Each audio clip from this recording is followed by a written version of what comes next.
Welcome to Photoactive, a podcast about photography and technology. I'm Kirk McElhearn. And I'm Jeff Carlson. So, Kirk, this has been an episode that I think has been long in the works. I think we've been building to this since the very beginning, even if we didn't really know it. It's very possible. It's very possible. Regular listeners will know that we've mentioned this in the past. It comes up frequently, and now it's a reality. So I think it's time. It's time for us to do the Leica episode. I think it's time. It is. Now, all right. we don't do a podcast about gear. So this isn't really going to be a gear episode. It's going to be beyond gear.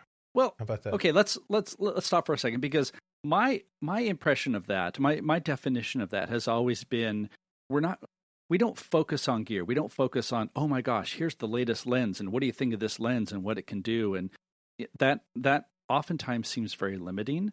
But yeah. I think in terms of camera, yes, technically we're talking about a camera and its capabilities, but clearly just, from what we've talked about before regarding this, things you've told me about using this camera, obviously this goes into much more. It goes into resolution. It goes into, the quality of the image that's captured, how you shoot. How you process, exactly. And so I'm going to set aside our We're Not a Gear podcast, because this still applies, because there's so much that gets wrapped up into your decision to buy a Leica finally and use a Leica, and how it's changed you. How's this experience changed you, Kirk, on a fundamental deep level? Well, I can now self-identify as a Leica photographer. No. Oh, no, you're going in the wrong direction already. No, I'm exaggerating a little bit. So let me explain the camera that I got. It's the Leica Q2 Monochrom. In some ways, it wouldn't have been my first choice, for the simple reason that it's a camera with a fixed lens. It's got a 28 millimeter lens, which for me is a kind of wide lens. If I had unlimited financing, I would have bought the Leica M10 Monochrom with a 50 millimeter lens, because that's the lens I'm comfortable with. But I'll explain why a little bit later about how the lens works and how the camera works. It turned out that here's the thing. It's a fixed lens camera, so I can't have any gear lust for buying any other lenses, and that's a positive thing. Okay.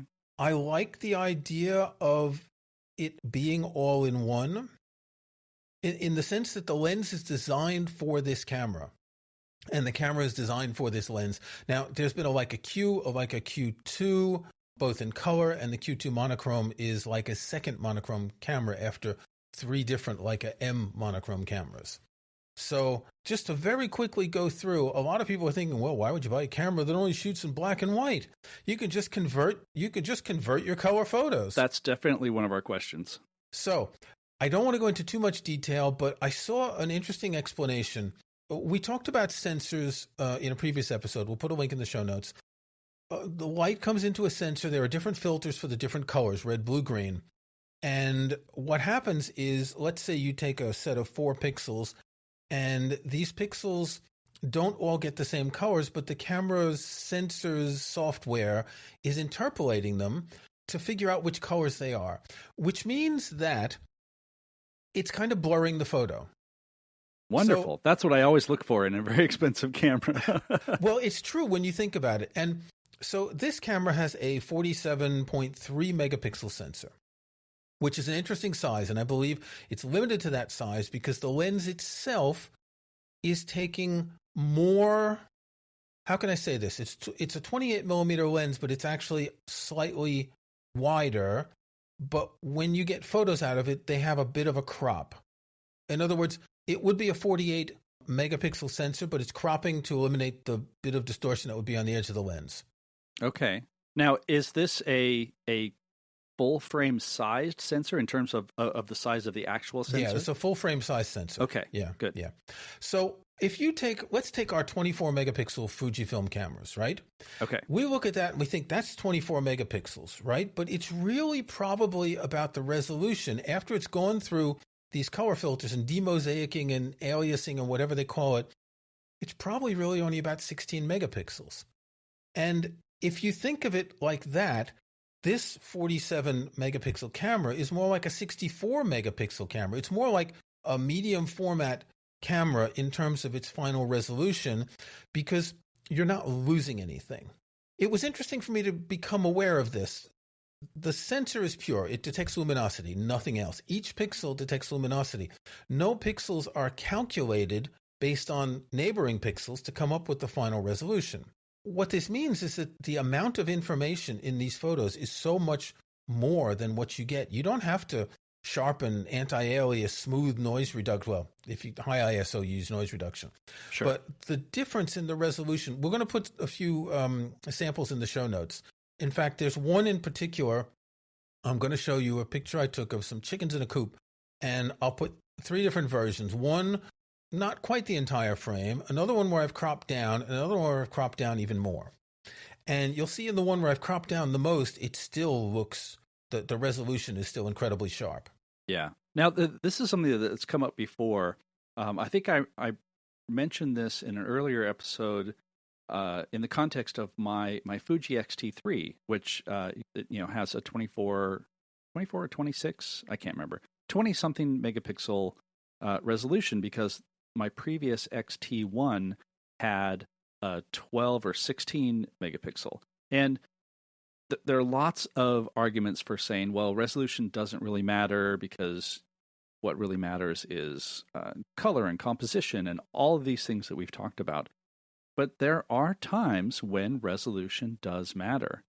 And I think in general, you can say, yes, my 24 megapixel camera is perfectly adequate for, most of the shooting I do. Nearly everything, I'm not looking at it and saying, oh man, I wish I had more resolution. But there are definitely times when more resolution is good.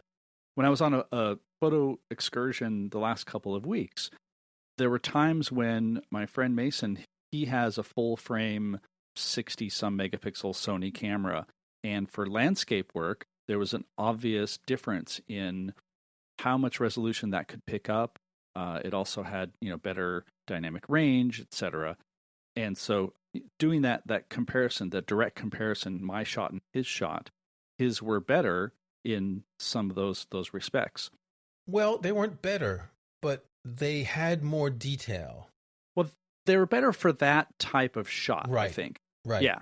Yeah. And I think it's also important to know that you can crop. Now, one of the interesting features on this is there's a button on the back of the camera, which by default displays crop lines. Now, I can't show this on an audio podcast, but I'm going to show Jeff what this looks like here so you can see. Now, I've assigned this button to the top here. So this is the 28 millimeter version of it. I'll find a link in the show notes that shows that. I think there's a video on YouTube.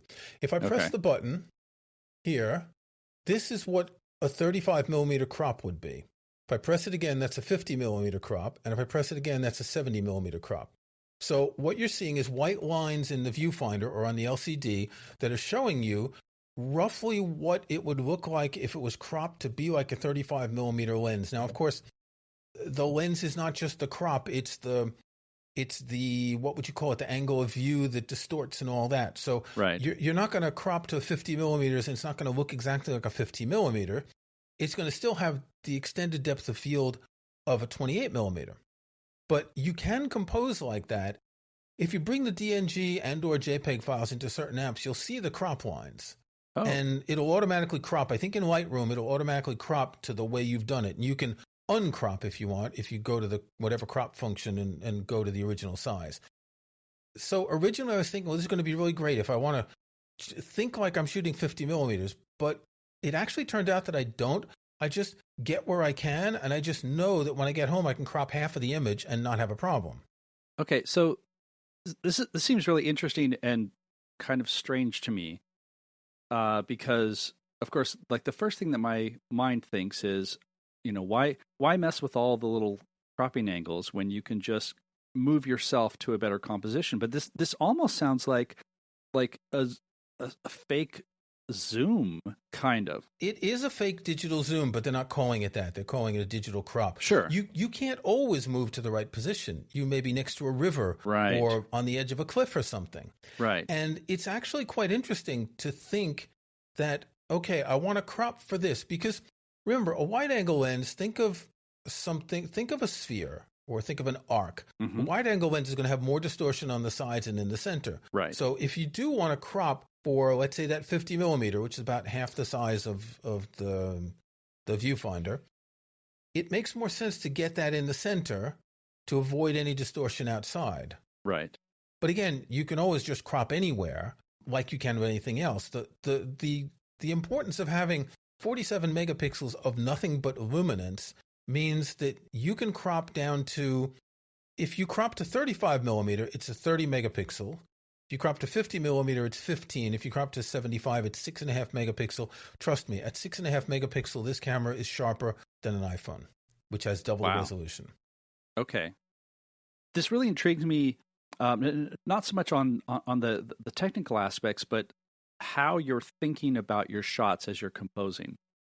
And so, like, I'm kind of curious, is this something that the camera is capable of, but you're not really using very much? Or are you actively shooting thinking, oh, this composition in front of me, I know will work better in the 50 millimeter box or the 70 millimeter box compared to just shooting and maybe I'll crop later?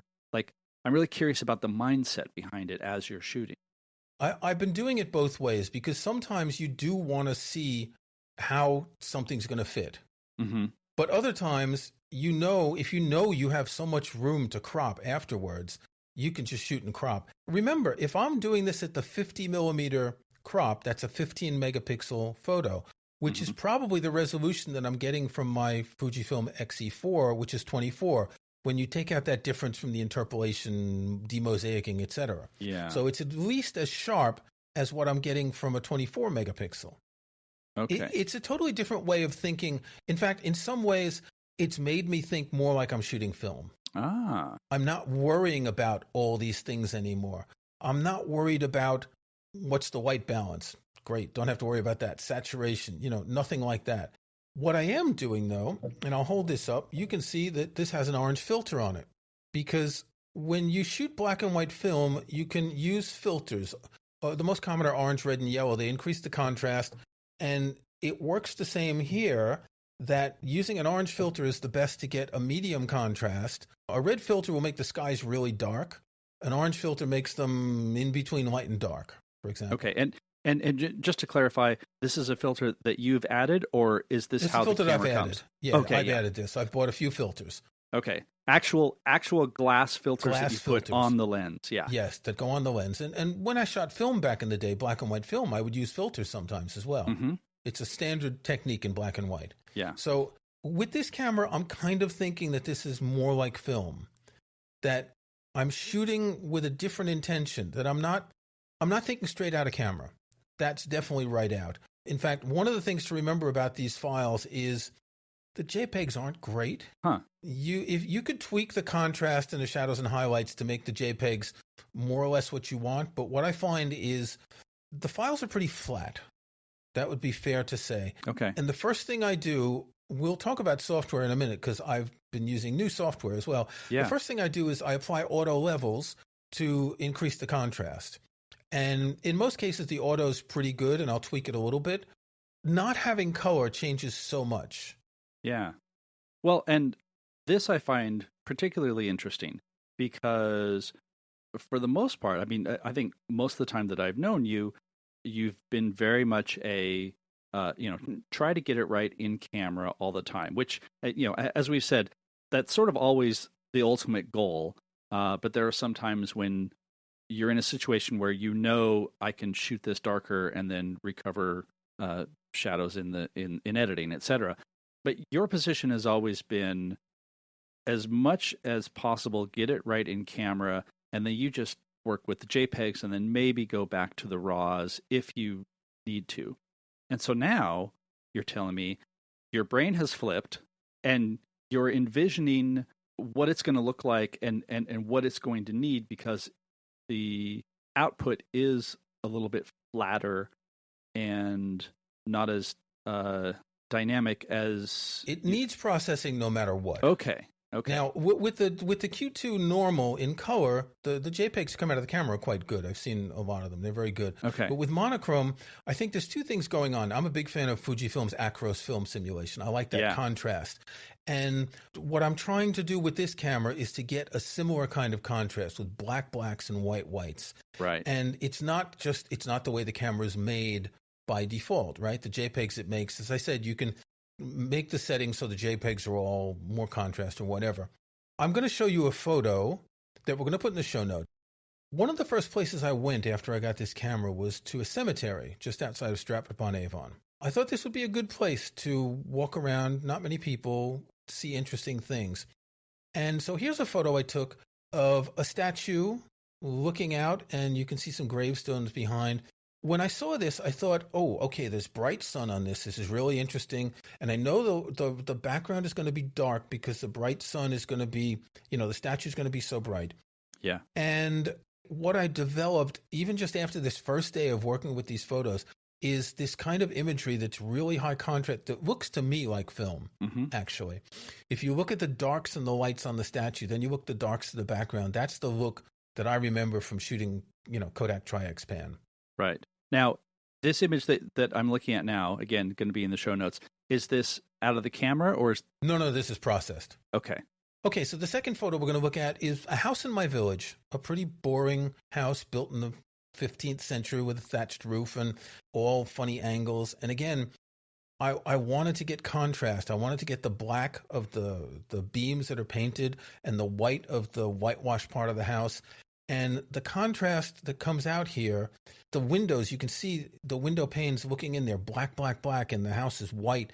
And I really like this look, this kind of high contrast look. Now, again, this is, obviously not straight out of camera.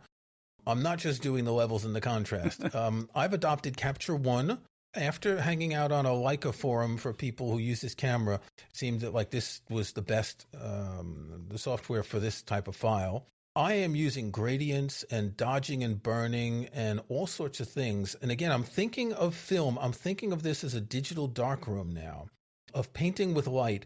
I've got like multiple layers going on. This is not how I used to shoot photos in the past, right? Yeah. But you are blowing my mind right now.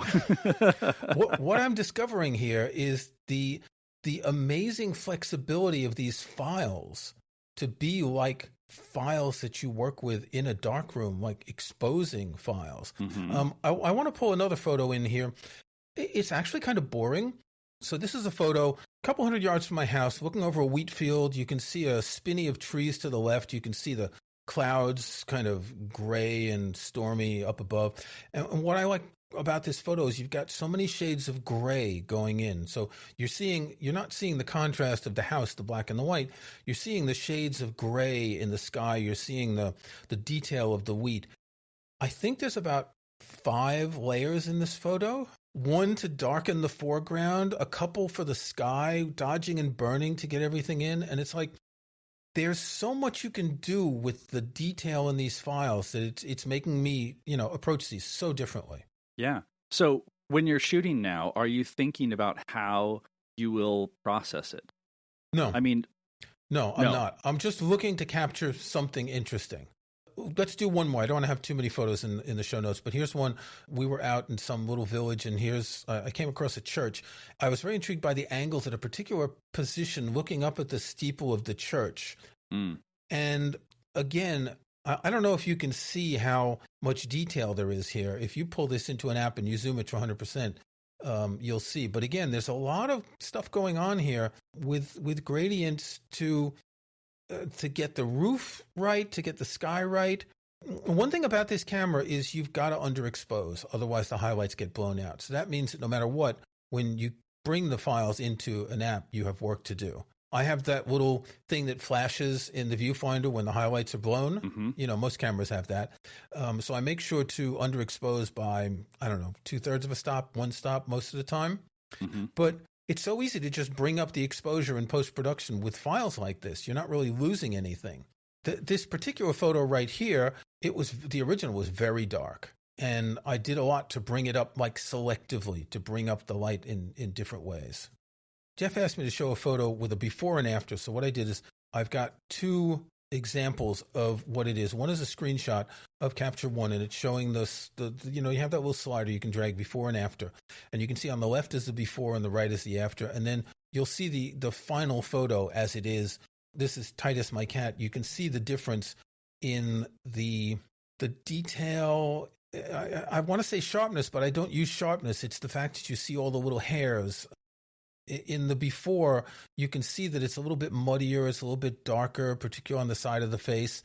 It's kind of hard to really show a lot of the subtlety of what you do with this. I mean, dodging and burning can be very subtle. So here in this particular one with Titus, I used a radial gradient on each of his eyes to bring them out just a little bit. Mm-hmm. I dodged on the top to darken it. I used, I think, a gradient on the left as well because of it's turned into an enigma. What can I do with these tools that I have now that I know how to use these tools? And knowing that I have the headroom with the detail here, that if you think about it, you take your 24 megapixels and every time you make a change to it, it's moving all those pixels around, and it's not like taking a photocopy of a photocopy of a photocopy, but over time, the more you do, the more resolution you're using. With this, it's like you've just got plenty of room. You can do anything you want. I think one of the things that I love about this, and this is going to sound strange, I sound like a proud father, which is having this camera. It seems like it's really opened up a lot of possibilities for you. And you're clearly shooting more, which is great. So I have two questions. One, you have a brand new camera, so maybe this isn't the case, but have you picked up your color, your Fuji X-E4, and is it changing how you're shooting with that, or do you sort of have the Leica photo mindset versus the Fuji photo mindset? I think it's now two different mindsets. The one is that I'm doing something that requires work, and I'm aware that it requires work. Mm-hmm. Whereas with the Fujifilm, which I haven't taken out a lot lately, but I have been using it for some product photos for reviews. Sure. So I have been using it a fair amount. With that, I'm just so used to what I can do with it and the way that I work with it that I know what I want to do, right? Mm-hmm. Whereas with this, part of it is that it's new and I'm discovering it, and I'm discovering new software. But it's also the realization of all the possibilities that are in these files. I mean, it's hard to express how much detail you can get in this sort of file without seeing them. It's twice as much as what you get in the Fujifilm cameras, yet it's even more because there's no color, if that makes sense. I know it's hard to explain. No. That does make sense. And we will do our best to show some examples in the show notes, and if you're using an app that shows images as you're listening, such as Overcast, we'll throw some of those in there too. But my other question is, you mentioned that you've adopted Capture One for these. Yeah. Did you try these with other software, or did you just jump into Capture One because that's the one that was recommended and that's one that you feel comfortable using? Well, I tried with Apple Photos first, but it's clearly too limited for what you can do with files like this and for what you need to do with files like this. I didn't want to go the route of the Adobe Industrial Complex. Right. However, Capture One is even more expensive than Lightroom, mm-hmm. And offers less, so you don't get Lightroom, Photoshop, cloud storage, and all that. What I like about Capture One is that every adjustment you do is a layer. So you can adjust a layer, you can uncheck it, you can recheck it, you can delete it. Unlike Lightroom, if I'm not mistaken, where you do an adjustment, it's there, you do another one, it's there. You can either undo them, but you can't selectively turn them off, right? Here and there. Actually, the next version of Lightroom, which they've previewed this feature, that's going to be coming out, I think, at the end of October, has a more advanced masking system that sort of works like layers. It's not layers. Okay. In the Adobe world, if you want layers, it's you Photoshop. Move the image over to Photoshop. Yeah. Capture One has kind of merged a lot of that together. But also with Lightroom, you have to actually do the quote development first, right? And then you move into the edits. No, No, that's with Photoshop. So Lightroom Okay. just does the demosaicing right away. Photoshop, Okay. you have to do the Because we've talked about that with Affinity Photo, which really annoys me. Totally annoying. Yes. Yeah. The other part of my question regarding software, and I believe we mentioned this when you first got this camera, is just for some reason Capture One feels comfortable to you. It does, now, yeah. I've been using Lightroom for a long time. Lightroom feels comfortable to me, and I've used Capture One, but I feel like I need to, rewire my brain a little bit to get into it. And for some reason, it doesn't have that same comfort level. And so I find it's interesting that you've jumped into a very advanced tool and it's comfortable, which I think is really important and people overlook. Yeah, I think so. A lot of it looks like Apple Photos, right? There are a bunch of tabs in the toolbar. So I don't like the way it manages the library. That's a bit of an annoyance. Mm-hmm. But there are a bunch of tabs in the toolbar, and the one where you do most of the exposure things looks just like Apple Photos. You've got your exposure, you've got your levels and curves and vignetting and all that. And so that's relatively close to what I'm used to. There's another tab that does things like sharpening and noise reduction and film grain, and I don't really look at that. So I'm really only using like one or two of the tabs when I'm working with it. I'm not using anything in color, obviously, white balance, color editing, etc. Mm-hmm. So I'm not using a lot of the tools, and yet I can set up the workspace so it doesn't get annoying. There's one thing that I really like, and I'm assuming that Lightroom does this, but if I've been working on a photo and I think, well, what if I did it this way? In Photos, I would duplicate the photo, and here I just right-click on a photo and I choose Clone Variant, and I can use the same photo with different things on it, and I find that really useful. Yeah, the Lightroom has a versions feature that's right. like that, which is great because sometimes you want to try something different and not have to undo it all, and all of these are non-destructive too. So or not have to copy it because these DNG files are 85 megabytes. Right. So they take up a lot of disk space. Yeah. Now, it's worth noting that I'm shooting DNG only. I don't need JPEGs for anything. And since I know I'm going to process them, I'd rather just have the one file instead of two to import. My import process is a little bit different. So one of the main reasons we talked about the way I import files into a folder, then bring them into the Photos app. And part of that has to do with using the cloud. I don't want to put all sorts of stuff in the cloud that I'm not going to be using. So here, what I'm doing is I'm importing everything into Capture One. I decide what to keep. I put the rest in the Capture One trash.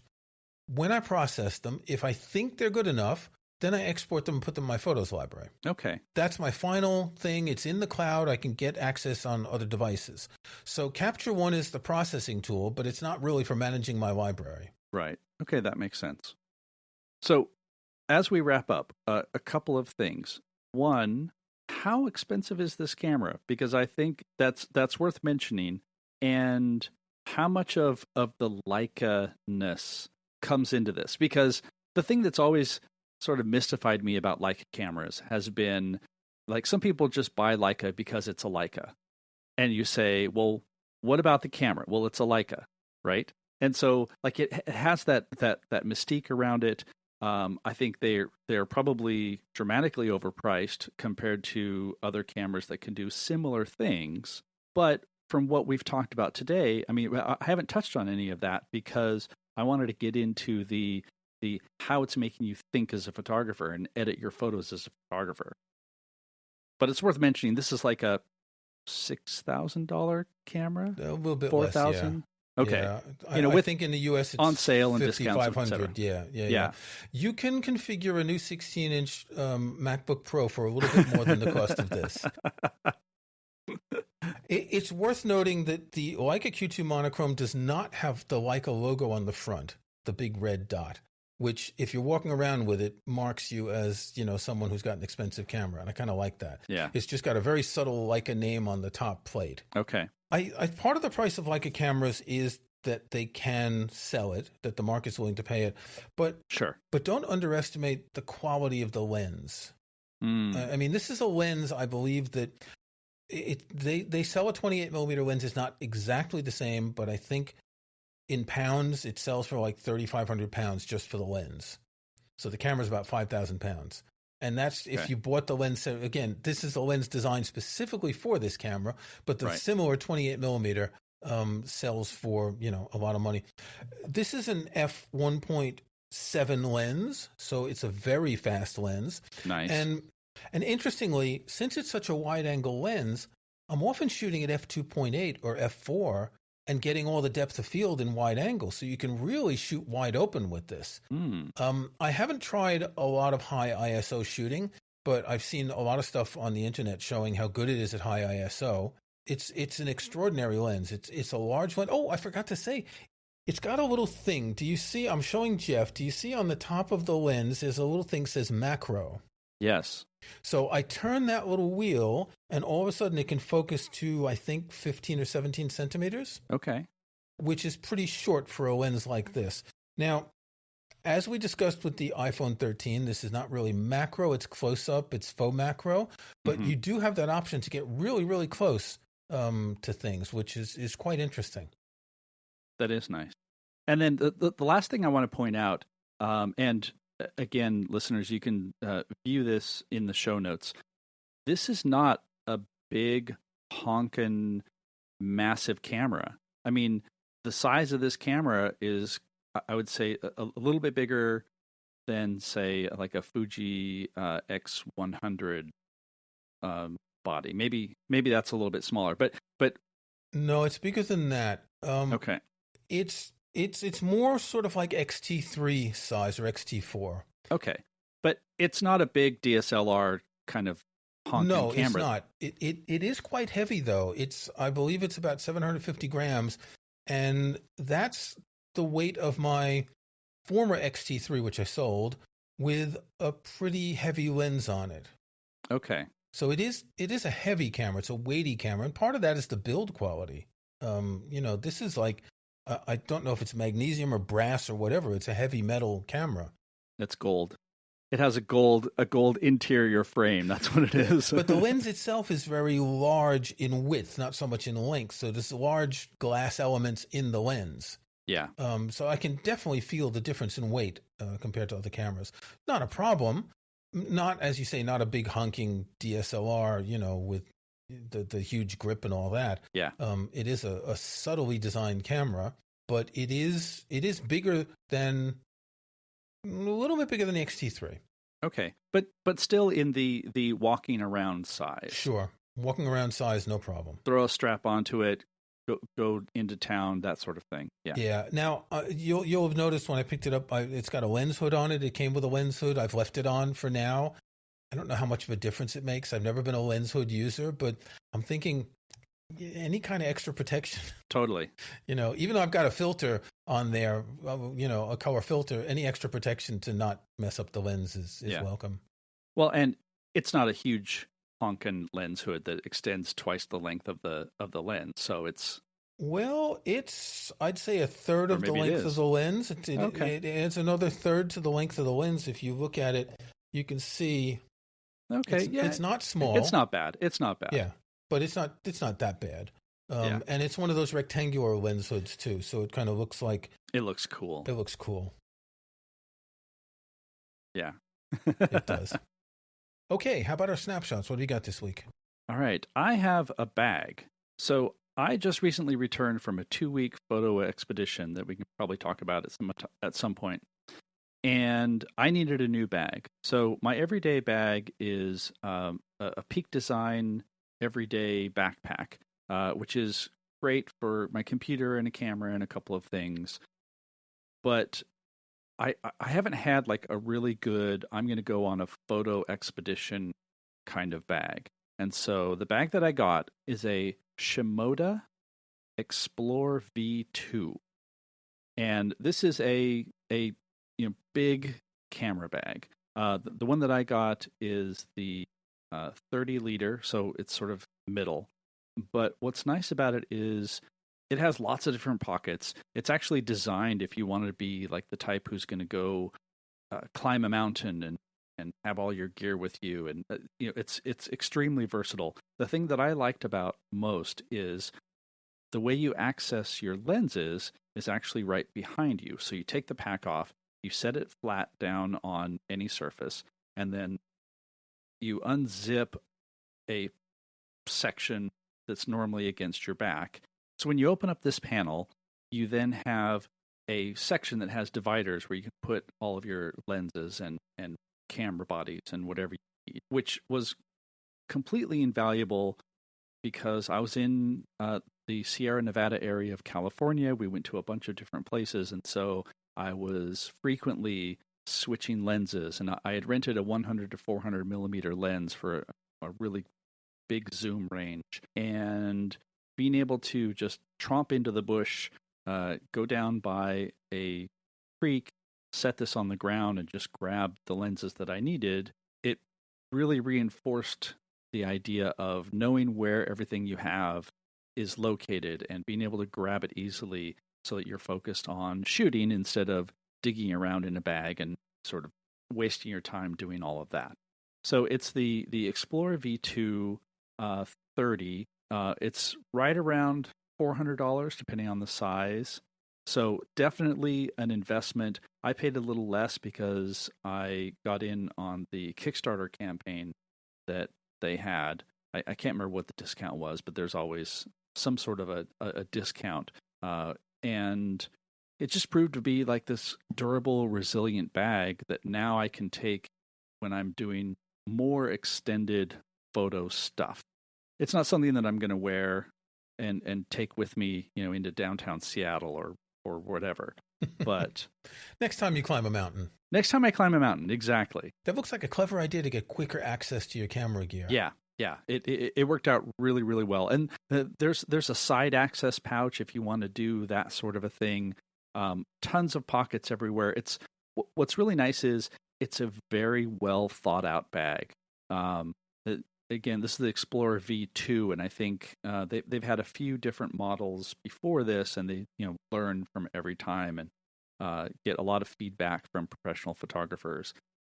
It's just a great bag. I really enjoyed using it and basically living out of it for a couple of weeks while driving around and taking photos all day.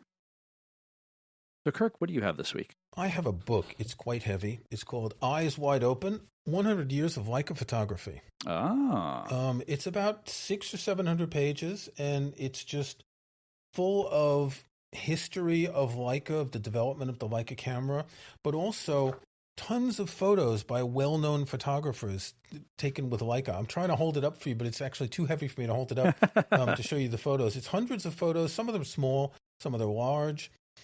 It shows early photo magazines, and what's interesting is that the Leica was the camera that made photography more accessible because it was the first really small portable camera. And so that's why you have so much news photography with Leicas instead of those big cameras you see in the old movies that you have to hold with two hands. You have the big flashes on top. Yeah. Well, the Leica supplanted that. So you get a lot of news, you get a lot of war photography and reportage and things. And the history of the Leica did change photography, both in terms of actual what's happening photography and artistic photography. Mm-hmm. And it's kind of interesting to see the thread going through this book as the camera was developed and as it became a much more common thing. So Eyes Wide Open, 100 Years of Leica Photography, weighs a lot more than the Leica Q2. And worth every ounce, I'm sure.